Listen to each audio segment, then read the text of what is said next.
tea, anyone? Welcome to the Week 2 USFL recap here on That's Good Sports. Why are you doing these recaps, Perna? USFL is lame, dog. Is that fucking lame to you? Seeing a 5'7" specimen of grit, Dalen Dawkinson, middle linebacker Scooby Wright, back to the mystery machine? Is teabagging a dude lame? I did not think so. The USFL is awesome, and I wish teabagging was called coffee beaning, so I could shamelessly promote my coffee company, Benchwarmerbrew.com. Oh, I think I might have just did. That's a great way to support this channel. I have really good coffee. Link in the description. Let's recap USFL football.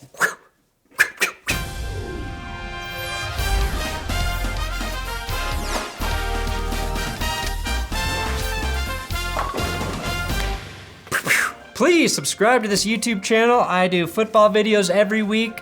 I will be live streaming during the NFL draft on Thursday, the first round, so make sure you come back and check me out. And I do have big dick Patreon shoutouts for Caleb,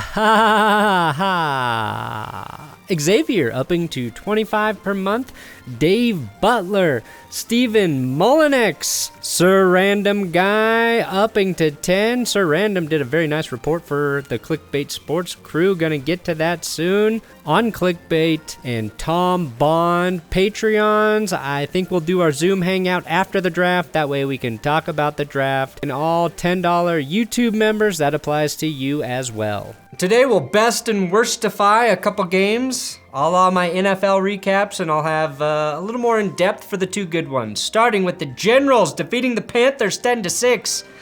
Who had more fans not show up this weekend? The USFL or Antonio Brown? Oh, the only way this crowd could be less excited is if Le'Veon Bell were rapping. Worst, the total number of points scored in the Generals-Panthers game. Best, at least they put this on a Friday night when nobody on earth was watching. Here's the lone Panthers touchdown from the game. Electric 4-yarder by running back Cam Scarlett Johansson. Worst, the Generals' plan to swap out Luis Perez and DeAndre Johnson mid-drive is doing more harm than good, I think. Neither player really got into a rhythm, and while they did get the win, I think they need to commit to one quarterback going forward. Best, the Generals got this win thanks to the legs of Darius Victor, who scored this touchdown at the end of the second, which meant New Jersey would get their first win, holding on to a 10-6 lead, while both teams refused to do a damn thing for the entire second half. I've been less bored in line at the grocery store than I was in the second half of this game. Worst, one of the most exciting plays of the game came in the final minute. Wait, that sounds good. How could that be a worst? Well, this scramble during a 4th and 20 conversion was all for nothing. The Panthers fall to 0-2. One final worst. Quarterback Shea Patterson was the first quarterback drafted, and he might be the weakest starting QB of the 8 qualifiers. Patterson completed less than half of his passes and averaged just 4.3 yards per pass. But I guess that's still better than Paxton Lynch. Then we've got the Breakers stomping the Bandits 34-3. Worst. The biggest regression goes to the Bandits' defense. Tampa had the only D to not give up a touchdown week 1. They allowed just 180 yards of offense opening weekend. In this game, they forfeited nearly 150 yards and 2 TDs in the first quarter alone to the swelling Kyle Sloter Breakers offense. Sloter rushed one in and TJ Logan rushed in another, which was capped by a toe-tapping best 2-point catch of the week. If the ballet had jock straps and helmets, this is exactly what it would look like. Worst, an abysmal 2 yards of offense for the Bandits in the first quarter. Jordan Tayamu struggled early, which was a bit of a surprise for the Spring League vet. Tayamu shared reps with Brady White. Both were really bad, but White finished with a QBR of 1.7? Best, Breakers receiver Jonathan Adams with this one-handed grab down the sideline. This is some prime OBJ shit right here. Adams had that 2-point grab as well. Knock knock, Jonathan.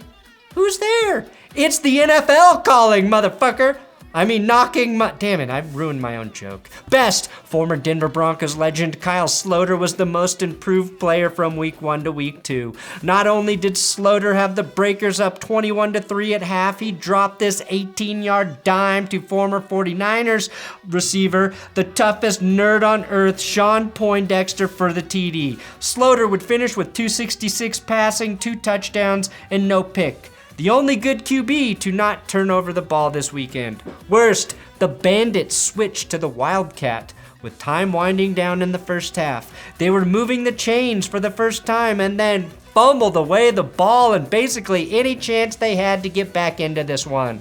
A second half field goal and a wide open touchdown by Dixon gave the Breakers their 34 points. Now week 1's defensive player of the week and trash talker of the week, Davin Bellamy, followed up his honor appropriately with another sack, making him the league leader currently with 4, and of course this. Oh, it's 31-3. We have nothing to talk about. It is 31-3. We have nothing to talk about. Bro, they got 200 yards total. Best, the Breakers have 9 sacks through 2 games, the most in the USFL. Best again, Antonio Reed getting thirsty and dipping his tea bag for a strong brew of oolong tea. I haven't seen a tea bag this egregious since Halo 3. Now we've got the Stallions defeating the Gamblers. Now you've heard of dueling banjos. Well, how about something even worse than that? Dueling pick sixes to start a football game. QB Clayton Thorson tossed one on the first series to Bryan Allen. Something Thor's son would never do. The Gamblers do have a psychic corner and Will Likely, who straight up told J'Mar Smith, "You will likely throw me the ball in this game." I don't know if he's psychic or if he can control minds, but he's good. One of the primary reasons, though, this game was badass was because the kickers were laying the wood. Gamblers kicker Nick Vogel, who I swear to God looks like Brandon McManus with poofy hair, made a great head-first tackle on the sideline early. That's right, Nick. Lead with your head. Perfect form. Show it to the kids. Not to be outdone, Stallions kicker Brandon Aubrey, who was kicking in just his 3rd ever football game, also came in with the head and some shoulder to make this gambler pay. Same way the mob would make a gambler pay. Except they'd possibly not stop after the whistle and may or may not be putting the gambler's head into a vice. Now, once the quarterbacks decided to throw touchdowns to their own teammates, this game got really, really good. Thorson lobbed a pretty touchdown to Isaiah Zuber, but was dropped for a huge loss on the 2-point play after by DeMarcus Gates. Thorson threw a bad pass that was tipped for a pick, but was bailed out shortly after when Will Likely forced a fumble with a great hit on Victor Bolden. Will likely will get a look by an NFL team soon. Now, Thorson struggled to identify his own team's jersey and then throw the ball to his own team. Got him benched for a while in favor of Kenji Bahar. But then we go to the 3rd quarter. Osiris Mitchell gets so open it doesn't matter that J'Mar Smith threw it a bit short here.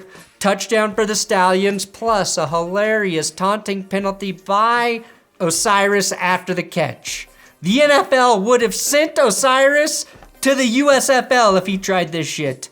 The Stallions took an 8-point lead after a few nice runs, set up the CJ Maribel rushing touchdown, and to pour it on, Stallions receiver Marlon Williams becomes the widest open receiver in the history of the USFL, ripping off this touchdown for 65 yards. Now, I thought the Gamblers were toast here. But Clayton Thorson back in the game because Bahar was even worse, finds an also very open Tyler Simmons completing a pretty impressive throw as he rolls to his left and chucked the ball downfield. The Gamblers had a chance, but Thorson's 3rd pick ultimately ended the game. Now, something the spring leagues need are the emergence of star players. It's starting to happen. And right now, I think the biggest star may be Stallions QB J'Mar Smith. After 2 weeks, his name is the one I keep seeing the most. And he played really well, leading the Stallions to a 2-0 record. J'Mar had 229 passing yards, completing 66.7% of his passes, just the 1 pick, and added 31 rushing yards. The other 2 top QBs right now, Kyle Sloter and Stars quarterback Bryan Scott. They may have had better passing performances than J'Mar, but Smith feels like the biggest playmaker right now. And finally, we got the Stars and the Maulers. Stars winning. One of my favorite plays in any football game is when a cornerback makes a more impressive catch than the receivers. And that's exactly what Mauler defensive back Jalen McLean-Sapp did in the first quarter with this one-handed steal. Now, the Maulers put together a methodical drive that ended in a field goal after that. Even though the Stars uniforms look like Carl's Jr. got Ronald McDonald pregnant, and then the baby turned out to be evil and ate Ronald McDonald from the inside out, they might be a decent football team. DeAndre Overton tips the ball to himself for the touchdown here, but saw his teammate really let him down with the whiffed alley-oop attempt. I do love the helmet cams in the USFL, and my favorite genre now is running back getting stuffed because the line forgot to block. This is what it feels like to play running back.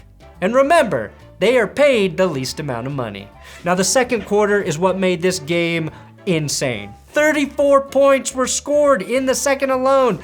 Back-to-back Philly TDs after this Josh Love pick. Ba-da-da-da-da, ba-da-da-da-da-da, he's not loving it. Damn it, what's the jingle? Ba-da-da-da, ba-da-ba-ba-ba. He's not loving it. Bryan Scott drove Philly down the field and picked up the touchdown with his legs and his torso and his hands. He used all of his parts, okay? Defensive player of the week could be Jalen McLean-Sapp, who followed his early pick with a scoop and score after Scott was stripped of the ball on this run. That gave the Maulers life, quickly getting them back into the game and giving them some much needed momentum. Now Love perfectly underthrows this deep ball.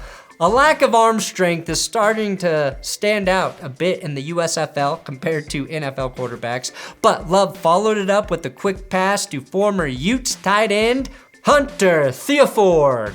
Another USFL theme, from the weekend anyway, wide open receivers. Maurice Alexander gets the lead back for Philly.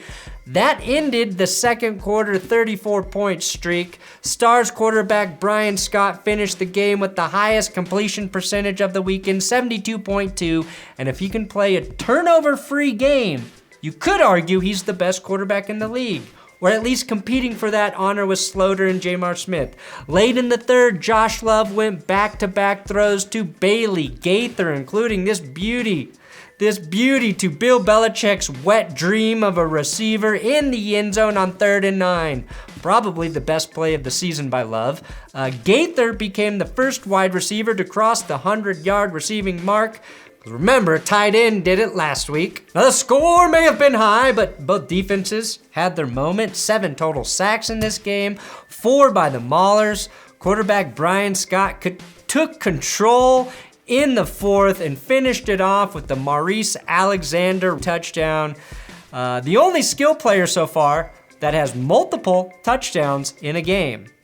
And what's this? Oh, a 3-point attempt after the touchdown. Just a great effort here by running back Paul Terry to stiff arm his way to the end zone, resulting in the first 9-point play of the season. Once again, Josh Love was a bit off target, and the game ends with the ball in the hands of the Stars, who are now tied for first place in the North with the Generals. The Panthers and Maulers are the only winless teams remaining. They play each other this weekend, draft weekend, and then the Breakers and the Stallions are the only remaining undefeated teams, now sitting atop of what's looking like the dominant South.